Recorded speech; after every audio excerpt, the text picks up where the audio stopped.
कटा माता की कथा। एक बुढ़िया थी। उस बुढ़िया का एक बेटा था जिसका नाम था रामनाथ। रामनाथ धन कमाने के लिए परदेश चला गया। बुढ़िया अपने पुत्र के विदेश जाने के बाद बहुत चिंतित और दुखी रहने लगी, क्योंकि वह बहू उसे प्राय नित्य खरी खोटी सुनाया करती थी। इसलिए बुढ़िया प्रतिदिन चिंतित और उदास रहती और घर के बाहर स्थित कुएं पर बैठकर रोया करती थी। बुढ़िया का यह क्रम रोज चलता रहा। एक दिन कुएं में से दिए की माँ नामक एक स्त्री निकली और उसने बुढ़िया से पूछा, बुढ़िया माँ, तुम इस तरह बैठकर क्यों रोती हो? तुम्हें किस बात का कष्ट है? तुम मुझे अपना दुख बताओ, मैं तुम्हारे दुख को दूर करने का प्रयत्न करूंगी। बुढ़िया ने उस स्त्री का प्रश्न सुनकर कोई भी जवाब नहीं दिया और रोती ही रही। माँ बार बार एक प्रश्न दोहरा ही जा रही थी।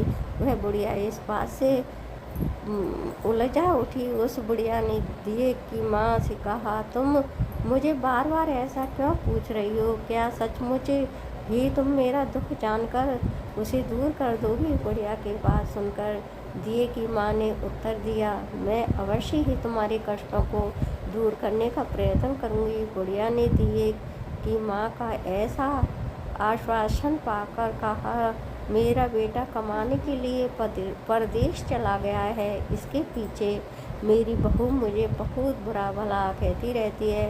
यही मेरे दुख का कारण है।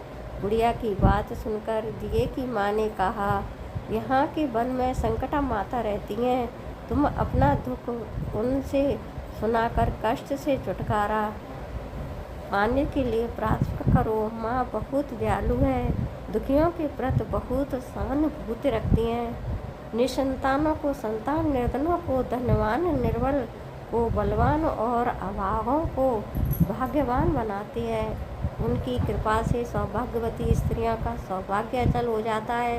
कुंवारी कन्याओं को अपने इच्छित वर की प्राप्ति होती है। रोगी अपने रोग से मुक्त होते हैं। इसके अलावा जो भी कामनाएं हों वे सभी को पूरा करती है। इसमें कोई भी संदेश नहीं है। दिए हुए माँ से वह विलक्षण बात को सुनकर बुढ़िया संकटा माता के पास गई और उनके चरणों पर गिरकर विलाप करने लगी। संकटा माता ने बड़े ही दयालु होकर बुढ़िया से पूछा, बुढ़िया तुम किस कारण कितने दुख से बार बार रोती रहती हो? बुढ़िया ने कहा, हे माता, आप तो सब कुछ जानती हो, आपसे तो कुछ भी नहीं छिपा है। आप मेरे दुख को दूर करने का आश्वासन दोगे तो अपनी दुखद कथा आपको सुनाऊं। बुढ़िया की बात सुनकर संकटा माता ने कहा, मुझे पहले अपना दुख बताओ। दुखियों का दुख दूर करना ही तो मेरा काम है। संकटा माता के ऐसा कहने पर बुढ़िया ने कहा, हे माता, मेरा लड़का परदेश चला गया है। उसके घर में न रहने से मेरी बहू मुझे बहुत तरह तरह की सुनाया करती है। इसकी बातें मुझसे सहन नहीं होती। इसी कारण परेशान होकर मैं बार बार रोया करती हूँ। बुढ़िया की इस दर्द भरी कथा को सुनकर संकटा माता ने कहा, तुम घर जाकर मेरे लिए मन्नत मनौती मांग कर मेरी पूजा करो। इससे तुम्हारा लड़का अष्टकुशल घर वापस आ जाएगा।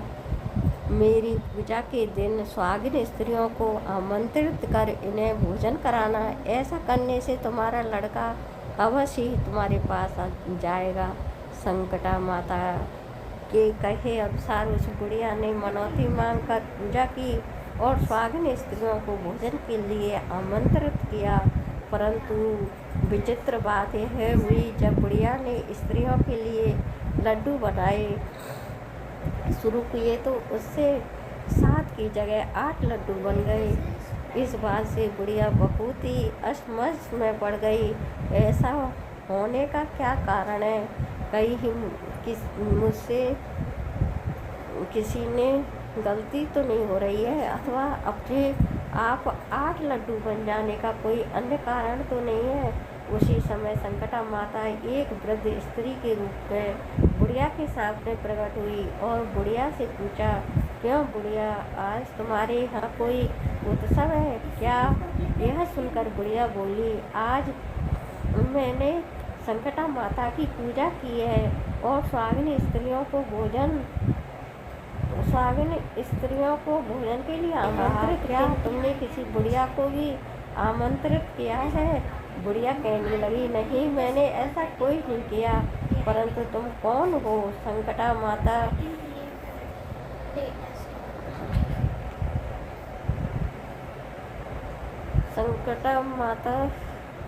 को भोजन के लिए आमंत्रित कर लिया। इसके बाद बुढ़िया के घर पर अभी आमंत्रित स्वागिन आ पहुंची और बुढ़िया ने सबको लड्डू तथा अन्य मिठाई आदि का भोजन कराया। इससे संकटा माता उस बुढ़िया पर बहुत प्रसन्न हुई और माता की कृपा से उस बुढ़िया के बेटे के मन में अपनी माता और पत्नी से मिलने की इच्छा उत्पन्न हुई और वह अपने घर के लिए चल दिया। कुछ दिन बिताने के बाद वह बुढ़िया संकटा माता की पूजा कर स्वागिन को भोजन करा रही थी कि किसी ने उसके लड़के के आने की सूचना दी, लेकिन बुढ़िया अपने काम में लगी रही। उससे कहा, लड़के को बैठने दो, स्वागिनों को जिमा कर अभी आती हूँ। लड़के की बहू ने पति के आने का समाचार सुना। उसी क्षण पति के स्वागत के लिए तुरंत घर की ओर चल दी। लड़के ने अपनी पत्नी को देखकर मन में सोचा कि मेरी स्त्री मेरे पति कितना प्रेम रखती है, जो खबर पाते ही मुझसे मिलने आ गई, परंतु मेरी माँ को मुझ पर जरा भी प्रेम नहीं है। मेरे आने की खबर पर पाकर भी मेरी माँ मुझसे मिलने नहीं आई। जब पूजा का काम समाप्त हो गया, सभी स्वागिनें भोजन करके अपने अपने घर को लौट गईं। बुढ़िया अपने बेटे से मिलने के लिए उसके पास पहुंची। माँ ने आने पर लड़के ने पूछा, माँ अब तक कहाँ थी? माँ ने कहा, बेटा, मैंने तुम्हारी कुशलता के लिए संकटा माता से मनौती मांग रखी थी, उसी की पूरा करने के लिए स्वागन जमा रही थी। संकटा माता की कृपा से उसका मन अपनी पत्नी से हट गया। उसने माँ से कहा, माँ, या तो मैं यहाँ रहूँगा या यह रहेगी। बुढ़िया ने कहा, बेटा, तुम्हें मैंने बड़ी कठिन तपस्या से पाया है, इसलिए तुम्हें छोड़ नहीं सकती, इसलिए चाहे बहू का त्याग भी करना पड़े मैं कर सकती हूँ। अतः लड़के ने अपनी स्त्री को घर से निकाल दिया। घर से निकलकर बाहर आई तो बहुत दुखी मन से एक पीपल के पेड़ के नीचे बैठकर रोने लगी। राजा उधर से जा रहा था। उसे रोता देखकर राजा रुका और पूछा, तुम क्यों रो रही हो? जब उसने अपनी सारी व्यथा राजा को कह सुनाई, राजा ने कहा, आज तुम मेरी धर्म की बहन हो, इसलिए रो मत, तुम्हारे सभी कष्टों को दूर करने का प्रयास करूँगा। यह कहकर राजा उस स्त्री को अपने महल में लेकर आ गया। महल जाकर राजा ने रानी को सारी कथा सुनाई। रानी को कहा, देखो, आज से मेरी यह धर्म बहन है, इसी महल में रहने और इसको किसी प्रकार का कष्ट नहीं होना चाहिए। राजा को यहाँ पहुँचकर कुछ दिन बाद धर्म से प्रेरित होकर रामनाथ की स्त्री भी संकटा माता का व्रत आरंभ कर दिया और संकटा माता के निर्मित स्वागनों को भोजन कराने के लिए आमंत्रित किया। उसने रानी को आमंत्रित किया। जब सभी स्वागनों ने लड्डू खाने लगी तो रानी ने कहा, मुझे तो रबड़ी, मलाई और स्वादिष्ट मिष्ठान ही हजम होते हैं, यह पत्थर समान लड्डू कैसे हजम होंगे? ऐसी हवेलना पूर्ण बातें कहकर कैसे हजम होंगे? ऐसी हवेलना पूर्ण बातें कहकर रानी ने लड्डू खाने से मना कर दिया। कुछ समय बाद संकटा माता की कृपा से रामनाथ अपनी पत्नी को खोजते हुए राजा के महल में आया।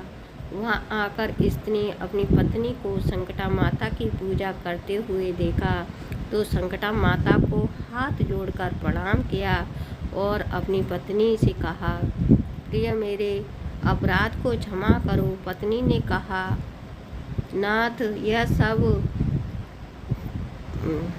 प्रारब्ध ही होता है, इसमें आपका कोई दोष नहीं है। आप मेरे ईश्वर रूप हो, मेरे ही अपराध को क्षमा करो। यह कहकर दोनों ने विधि पूर्वक संकटा माता का व्रत तथा कथा सुनी, संकटा माता की पूजा की। पूजा को समाप्त कर सुहागिन को जिरमा कर दोनों पति पत्नी अपने घर की ओर प्रस्थान के लिए तैयार हुए। जाते समय रामनाथ की स्त्री ने राजा रानी से कहा, जब मुझ पर दुख पड़ा था तो आप लोगों ने धर्म बहन बनाकर मुझे आश्रय दिया था। यदि आपको किसी भी तरह की सहायता की आवश्यकता हो तो मेरी कुटिया में निष्कोच चले आना। ऐसा कहकर दोनों पति पत्नी अपने घर चले आए। संकटा माता ने प्रसाद का निरादर करने के कारण रानी पर भारी संकट आ पड़ा। रामनाथ की बहू के जाते ही उसका राजपाट नष्ट हो गया। ऐसी विपत्ति में पड़कर रानी ने राजा से कहा, ना मालूम हुआ तुम्हारी धर्म बहन कैसी थी, उसके यहाँ से जाते ही सब कुछ नष्ट हो गया। रानी ने राजा से कहा, जाते समय वह कह गई थी कि जब मेरे पर कष्ट पड़ा था तब मैं तुम्हारे यहाँ आई, और कुदरत तुम्हारे ऊपर कोई भी कष्ट पड़े तो तुम मेरे घर चले आना। इसलिए हम लोगों को उसके यहाँ ही चलना चाहिए। ऐसा विचार कर राजा रानी दोनों ही अपनी धर्म बहन के घर गए। वहाँ जाकर रानी ने कहा, बहन, तुम्हारे आते ही ऐसा क्या हो गया है कि हमारी सारी संपत्ति नष्ट हो गई, हम लोग बहुत परेशान हैं। रानी की बात सुनकर रामनाथ की स्त्री ने कहा, बहन, मैं तो कुछ नहीं जानती, मेरी तो सब करता धरता संकटा माता है, इसके अतिरिक्त कोई दूसरा नहीं। इसलिए मेरी राय में तुम संकटा माता से अपनी भूलों के लिए क्षमा याचना करो। उन्हीं की मान मनौती के तुम्हारा काम बन जाएगा। तुम्हारे सारे बिगड़े काम अपने आप ही सुधर जाएंगे। रामनाथ की स्त्री की बातें सुनकर रानी ने श्रद्धा भक्ति से संकटा माता का व्रत किया और अनजाने में हुई अपनी सब भूलों के लिए संकटा माता से बार बार क्षमा मांगी। रानी ने ऐसा करते हुए ही संकटा माता प्रसन्न हो गईं और रात में रानी को स्वप्न में कहा कि तुम दोनों पति पत्नी अपने महल चले जाओ, वहाँ जाकर मेरी पूजा करना और मेरे नियमित सुहागिन को जमाना। ऐसा करने से तुम्हारा गया हुआ राजपाट तुम्हें दोबारा वापस मिल जाएगा।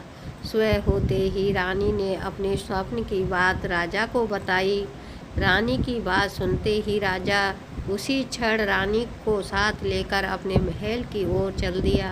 महल में आने के बाद राजा रानी ने संकटा माता के कहे अनुसार पूर्ण भक्ति भाव से माता संकटा की पूजा की और सुहागिनों को भोजन कराया। ऐसा करने से उनका बिगड़ा हुआ सारा